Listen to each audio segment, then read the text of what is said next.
Assalamualaikum warahmatullahi wabarakatuh. Perkenalkan, kami dari kelompok 13 akan mempresentasikan hasil dari kelompok kami yang berjudul Proses Audit Kinerja pada Sektor Publik. Sebelum memulai presentasi, alangkah baiknya saya akan memperkenalkan anggota dari kelompok kami. Yang pertama ada Fazal Lutfi Rahayu, NIM 19020300163. Ada Faiz Nur Hidayat, NIM 19020300167. Selanjutnya ada Nur Safaat Wibowo, NIM 19020300176. Dan saya sendiri Januar Wahyu Handiko, NIM 19020300194. Itu adalah anggota dari kelompok kami. Selanjutnya presentasi akan dimulai dari Fazal Lutfi Rahayu. Selanjutnya akan dilanjutkan oleh Faiz Nur Hidayat dan Nur Safaat Wibowo. Kepada Fazal Lutfi Rahayu kami persilakan. Baik, terima kasih Mas Danu sudah memberikan kesempatan buat saya untuk menjelaskan terkait tentang audit kinerja. Di sini saya akan menjelaskan terkait perkembangan audit kinerja itu apa, definisi kinerja audit kinerja itu apa, kemudian audit kinerja itu berpengaruh untuk apa sih terhadap akuntabilitas sektor publik gitu ya. Di sini menjelaskan perkembangan terkait audit kinerja. Audit kinerja itu pertama kali diperkenalkan oleh Elmer Bistad. Beliau itu dulu sebagai pegawai negeri negara Amerika Serikat, khususnya di era 1960-an. Nah, pada saat itu beliau pada tahun 1970 sampai 1981 beliau ditugaskan oleh negara sebagai petugas pengawas kinerja keuangan secara publik maupun pemerintah gitu ya. Nah, selain sebagai pengawas juga beliau diberikan tugas untuk menghadiri di setiap kongres yang diundang oleh beberapa negara atau ditugaskan sebagai delegasi negara untuk menghadiri kongres internasional maupun lokal juga gitu. Nah, pada tahun 1971 khususnya di kongres Intosai yang diselenggarakan di Montreal, Kanada, beliau itu di situ forum membahas mengenai audit pemerintah gitu ya. Itu beliau Elmer Bistad itu mengenalkan audit kinerja. Ya, audit kinerja itu beliau memberikan pengenalan audit kinerja itu di suatu buku dengan judul Standar Audit Pemerintah. Berikutnya masuklah ke Indonesia pada tahun 1976. Dimulai dengan manajemen audit course yang merupakan hasil kerjasama antara Indonesia dengan Amerika Serikat, antara Badan Pemeriksa Keuangan Negara Indonesia dengan Government Accountability Office itu atau yang disingkat dengan GAO. Itu dari Amerika Serikat. Itu masuklah audit kinerja ke Indonesia itu dari kerjasama itu. Kemudian next berikutnya masuk ke definisi audit kinerja secara etimologi.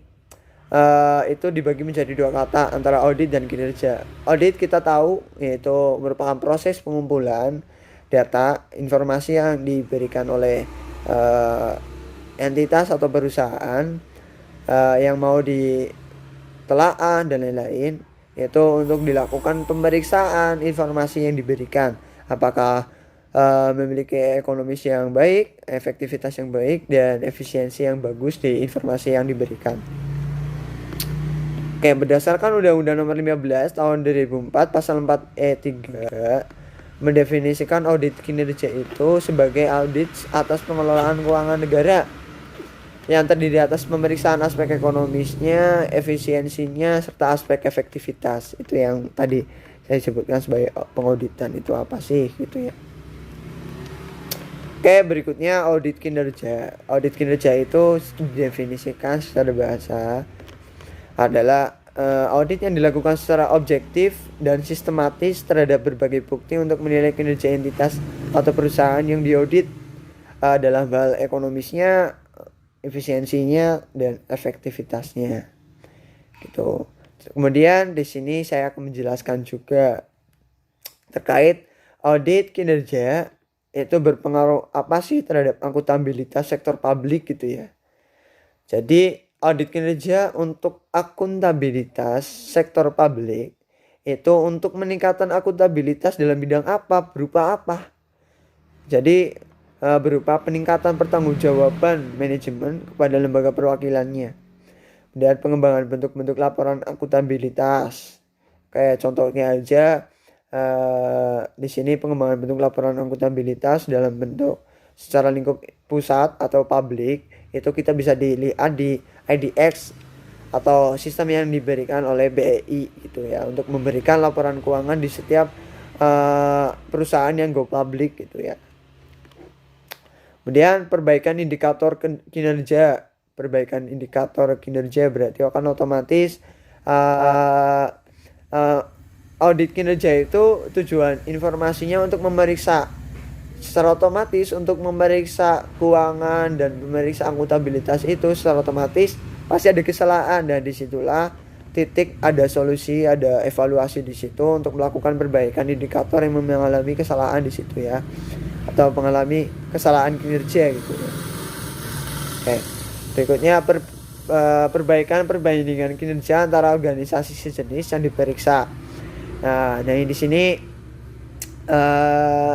yang dimaksudkan sama mungkin ketika perusahaan yang bergerak dalam jasa yang sama, kayak contohnya jasa logistik, otomatis kan perbaikan informasinya bisa dilihat ketika organisasi yang jasa ini si A itu memiliki kinerja yang bagus dari informasi yang diberikannya itu tepat gitu ya. Nah, yang B-nya itu mengalami kekurangan, dan di situ bisa terdapat kesesuaian atau mengalami perbaikan perbandingan di situ ya. Bisa mengambil sisi positif dari masing-masing perbandingan yang sejenis dari perusahaan yang samanya itu. Kemudian berikutnya serta penyajian informasi yang lebih jelas dan normatif. Nah, artinya di sini informasi yang diberikan itu memiliki kejelasan atau validasi yang bagus, kredibilitas yang tentu menjadi dipercaya sangat valid informasi yang diberikannya itu. Kemudian normatif itu sesuai dengan kenyataan di hidup kita. Itu aja yang bisa saya sampaikan. Monggo lanjutnya diberikan kepada saudara Faiz Nur Hidayat. Saya persilakan. Ya, terima kasih Mas Fosa. Kemudian topik selanjutnya yaitu manfaat dan tujuan audit kinerja pada sektor publik. Manfaat audit kinerja. Yang pertama yaitu peningkatan kinerja. Dengan adanya audit kinerja, diharapkan akan dapat atau mampu memperbaiki, memulihkan, dan meningkatkan kualitas kinerja sektor publik. Kinerja suatu organisasi dinilai baik jika organisasi yang bersangkutan mampu melaksanakan tugas-tugas dalam rangka mencapai tujuan yang telah ditetapkan pada standar yang tinggi dengan biaya yang rendah. Kinerja yang baik bagi suatu organisasi dicapai ketika administrasi dan penyediaan jasa oleh organisasi yang bersangkutan dilakukan pada tingkat yang ekonomis, efisien, dan efektif. Yang kedua yaitu peningkatan akuntabilitas. Audit kinerja dilakukan untuk meningkatkan akuntabilitas berupa peningkatan pertanggungjawaban manajemen kepada lembaga perwakilan, pengembangan bentuk-bentuk laporan akuntabilitas, perbaikan indikator kinerja, perbaikan perbandingan kinerja antara organisasi sejenis yang diperiksa, serta penyajian informasi yang lebih jelas dan normatif. Selanjutnya, tujuan audit kinerja. Tujuan dasar dari audit kinerja ialah menilai suatu kinerja suatu organisasi, program, atau kegiatan yang meliputi audit atas aspek ekonomi, efisiensi, dan efektivitas. Karena audit kinerja memfokuskan pemeriksaan pada tindakan-tindakan dan kejadian-kejadian ekonomi yang menggambarkan kinerja entitas atau fungsi yang diaudit. Topik selanjutnya yaitu audit yang dilakukan dalam audit kinerja. Yang pertama yaitu audit ekonomi, maksudnya yaitu terkait dengan sejauh mana organisasi sektor publik dapat meminimalisir input resource yang digunakan, yaitu dengan menghindari pengeluaran yang boros dan tidak produktif, dan dengan kualitas dan kuantitas tertentu pada harga yang rendah. Yang kedua yaitu audit efisiensi. Audit efisiensi terkait dengan pencapaian output yang maksimum dengan input tertentu atau penggunaan input yang terendah untuk mencapai output tertentu. Dengan kata lain untuk memperoleh yang terbaik berdasarkan sumber daya yang tersedia. Yang ketiga yaitu audit efektivitas. Itu terkait dengan pencapaian hasil atau manfaat yang diinginkan atau diharapkan, kesesuaian hasil dengan tujuan yang ditetapkan sebelumnya, dan menentukan apakah entitas yang diaudit telah mempertimbangkan alternatif lain yang memberikan hasil yang sama dengan biaya yang rendah. Kemudian topik selanjutnya akan dibawakan oleh Mas Bowo. Proses audit kinerja. Struktur audit kinerja. Pertama, tahap-tahap audit. Kedua, elemen masing-masing tahap audit. Ketiga, tujuan umum masing-masing elemen. Keempat, tugas-tugas yang diperlukan untuk mencapai setiap tujuan. Tahap audit kinerja. Pertama, tahap pengenalan dan perencanaan. Kedua, tahap pengauditan. Ketiga, tahap pelaporan. Keempat, tahap penindaklanjutan. Penentuan kriteria audit harus berasal dari sumber yang berwenang sehingga hasil penilaiannya dapat dipertahankan, valid. Harus tidak berat sebelah, tidak memihak, tidak berprasangka, objektif. Harus dapat dinyatakan secara tepat sebagai alat ukur dalam satuan jumlah yang tertentu, spesifik. Harus dapat disajikan sebagai standar pelaksanaan dan standar hasil serta dapat dicapai realistik dan attainable. Peran auditor dalam audit kinerja: memberikan review independen dari pihak ketiga atas kinerja manajemen dan menilai apakah kinerja organisasi dapat memenuhi harapan.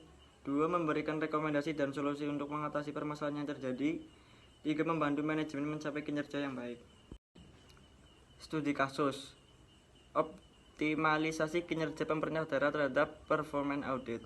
Dengan adanya otonomi daerah, maka pengelolaan keuangan daerah berada pada pemerintahan daerah itu sendiri, di mana perluasan sistem pemeriksaannya yang efektif untuk memastikan bahwa desentralisasi yang telah dipercayakan oleh pusat kepada daerah telah dikelola secara transparan. Sistem pemeriksaan yang efektif tidak hanya yang konvensional tetapi juga 3E audit, yaitu audit ekonomi, efisiensi, dan efektivitas. Audit kinerja atau performance audit terhadap sektor pemerintah dapat membantu masyarakat dalam mengetahui kinerja yang lebih lengkap dari organisasi pemerintah, Pemda.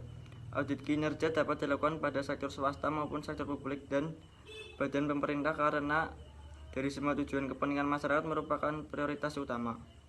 Di Indonesia kita mengenal 2 badan yang berhak melakukan audit, yaitu Badan Pengawasan Keuangan dan Pembangunan BPKP dan Badan Pemeriksaan Keuangan BPK. Demikian adalah presentasi dari kelompok kami. Apabila ada kesalahan kata atau tutur bahasa yang kurang berkenan di hati Anda, kami mohon maaf yang sebesar-besarnya. Dan terima kasih telah memberikan kesempatan pada kami semua dalam menyampaikan materi pada kali ini. Agar ilmu yang kita dapat pada kesempatan kali ini lebih bermanfaat, alangkah baiknya kita tutup perjumpaan kita dengan doa kifaratul majelis. Subhanakallahumma wa bihamdika asyhadu alla ilaha illa anta astaghfiruka wa atubu ilaik. Terima kasih atas perhatiannya. Wabillahi taufik wal hidayah. Wassalamualaikum warahmatullahi wabarakatuh.